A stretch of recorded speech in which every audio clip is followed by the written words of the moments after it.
The recording starts with the sound of a heavy sigh, the kind that carries the weight of a decade. It's Daniel.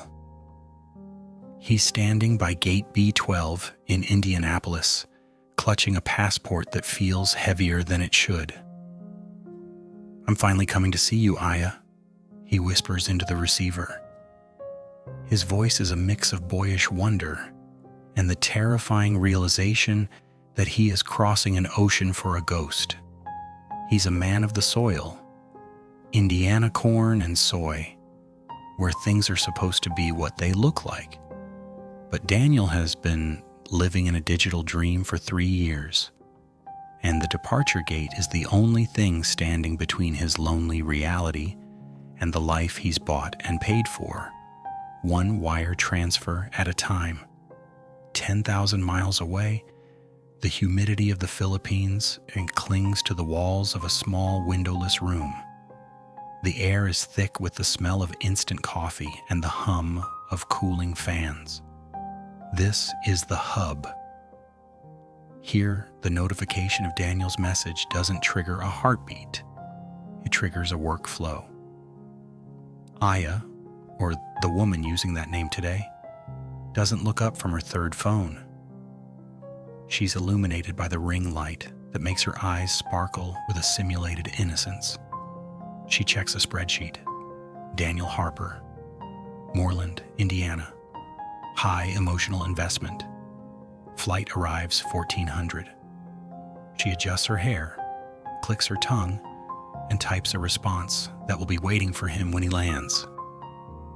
To her, he isn't a man on a journey. He's a project nearing its final phase.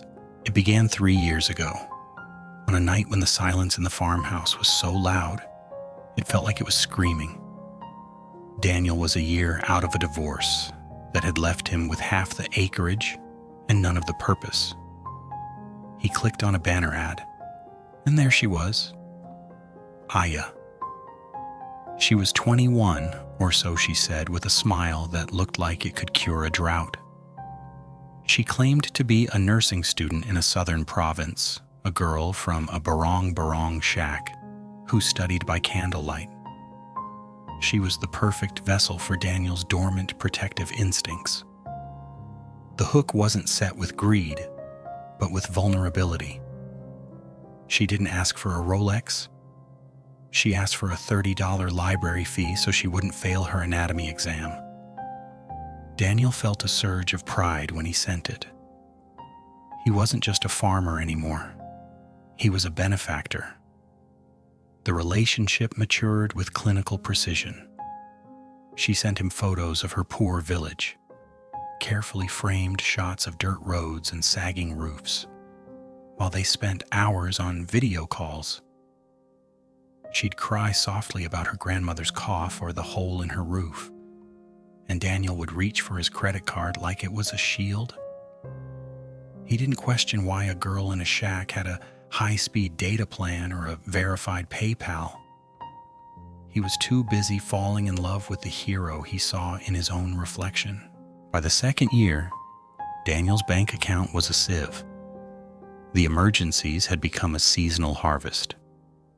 June was for tuition. August was for typhoon repairs. December was for the family feast. It was a masterpiece of emotional engineering. Aya knew exactly how to play the long game. She wasn't just a girl. She was the manager of a scam house.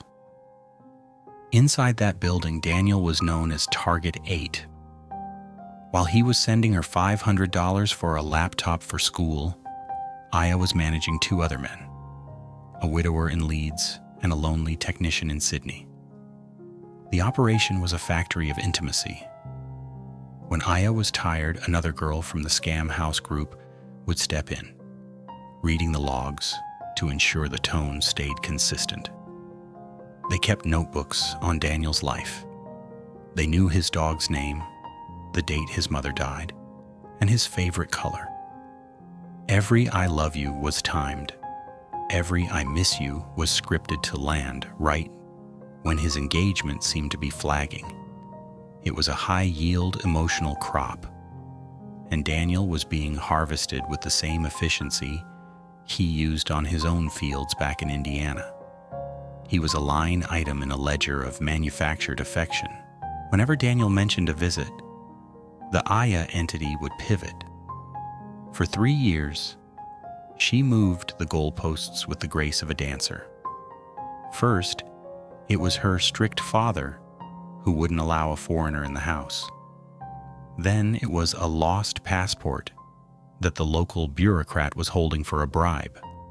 Sometimes she would simply vanish for a week, leaving Daniel in a frantic state of digital withdrawal, only to reappear with a tragic story of a broken phone and a hospital visit. Daniel wasn't a fool, or at least he told himself that. He noticed the inconsistencies. He noticed that her nursing school seemed to have no end date, and that her bedroom in the videos never changed, regardless of where she claimed to be. But the human mind is a powerful editor. He deleted the doubts as soon as they appeared. He chose to ignore the red flags because the alternative was too dark to face. If she was a lie, then his last 3 years were a graveyard. So he stopped asking for permission.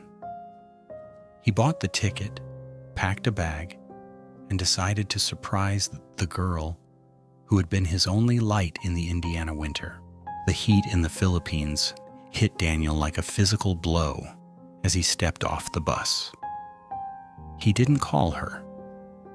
He hired a tricycle driver and showed him a screenshot of the shack Aya had lived in for 3 years. The driver recognized it immediately, but not as a home.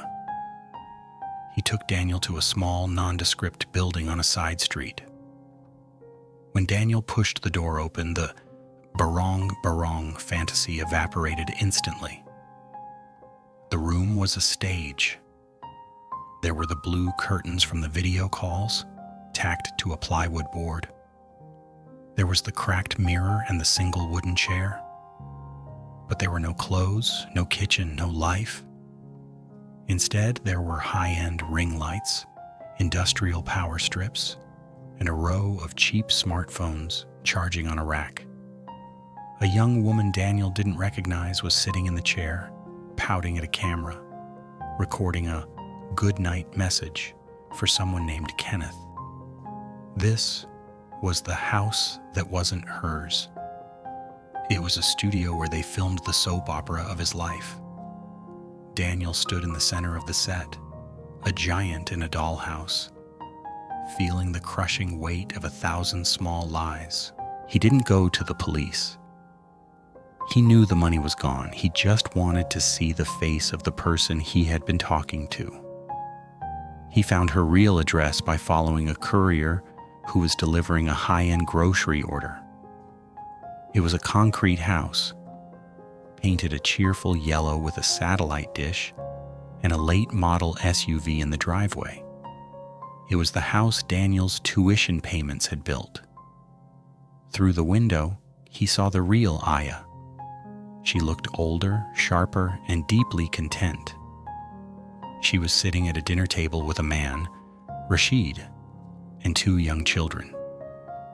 Rashid was laughing, handing a piece of fruit to a toddler who was playing on a tablet Daniel had sent for online classes. When Daniel knocked, the air left the room. Rashid opened the door, but he didn't look afraid. He looked bored. He invited Daniel in, offered him a glass of cold water, and spoke with the flat, honest tone of a man explaining the weather. "This is our business, Daniel," Rashid said. "The world is hard. My wife is good at talking. You wanted a beautiful girl to care about you. We provided that. Everyone got what they wanted." Daniel walked out of that yellow house and wandered the streets of the town. For the first time, his eyes were open. He saw the remittance centers on every corner, their lines snaking out the door with women holding their phones like talismans. He saw the luxury cars parked in front of modest shops and the internet cafes that were draped in black curtains. This wasn't a one-woman scam. It was a local industry. The locals didn't see it as a crime. It was exporting emotions. The authorities dismissed him with a shrug. No one was forced to send money. There was no coercion, only a transaction. Daniel realized that the scripts were shared, the tactics were refined in group chats, and the victims were nothing more than a natural resource to be extracted. He was a piece of Indiana soil that had been mined for its gold until there was nothing left but a hole. The system was perfect because it relied on the one thing that never runs out: the loneliness of aging men. Daniel met Aya one last time in a quiet park before his flight. He expected her to drop the act, but she remained eerily calm. She confirmed everything: the real age, the husband, the kids, the other men. She waited for him to scream, to demand his money back, to call her a monster. But Daniel just sat there watching the sunset over the palms. "I knew," he said finally. The words hung in the air like a confession. He admitted that he had seen the slips, the reused photos, and the holes in her story a long time ago. But he told her that the calls, even if they were scripted, felt real to him. The attention, even if it was purchased, was the only thing that kept him from the dark. He wasn't there to end it, he was there to renegotiate. He offered her a deal. Keep the money coming, keep the calls coming. No more lies about school or shacks, just the attention. Aya paused, a flicker of genuine surprise crossing her face. She looked back at her husband waiting in the car. She nodded. Daniel flew back to Moreland, Indiana, to his silent house and his empty fields. That night, his phone lit up. "Good morning, Daniel. I missed you today." He picked up the phone and smiled. He wasn't a victim anymore. He was a willing participant in his own deception. Because in the end, the truth was a cold, empty farmhouse, and the lie was warm. He didn't just get scammed. He chose to stay.